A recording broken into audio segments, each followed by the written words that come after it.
Hi, Ben. I'm Asher. Welcome to Cornell.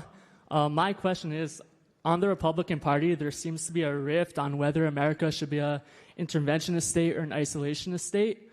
You kind of spoke about this briefly. What do you think the starting original concept of the isolationist argument was, and how do you deconstruct that? Okay, so I think that there is a long history inside the Republican Party of this exact debate.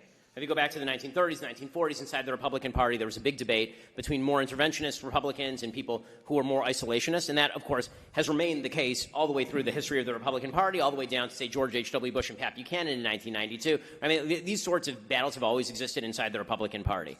And I think that one battle that is worth always having discussions about is less about the broad-based ideology and more about the proper application and use of force. So there's a broader ideological battle as to whether you think America is a good force in the world or whether it is a bad force in the world. There is one wing of the Republican Party that seems to have taken up the view that America is a nefarious force in the world, and that wherever America spreads power, things get worse. That sort of horseshoes around to meet Noam Chomsky on the far left, and I find that to be factually wrong and also morally idiotic.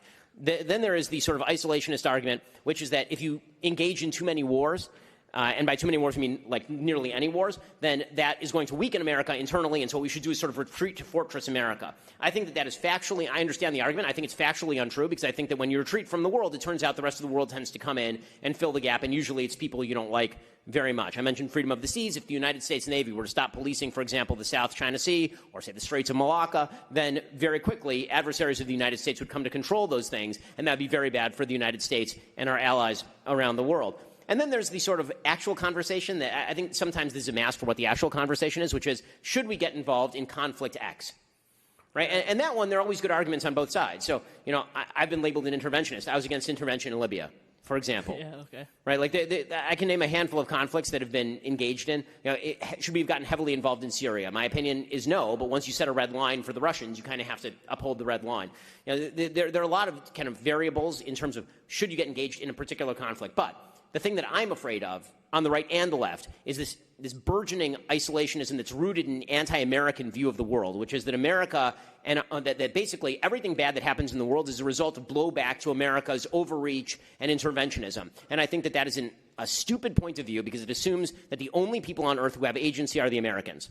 So when something bad happens, they'll say, well, it's because America did X. Right? It's because America did this and got involved here. That's why this happened. Or maybe there are other people on earth who have different interests than ours, and those are in constant conflict. And sometimes you need to check those other interests. Thank you. Also, Marv's at 8:30. Oh, thank you. I appreciate that. It's a Jewish prayer reference. Yeah.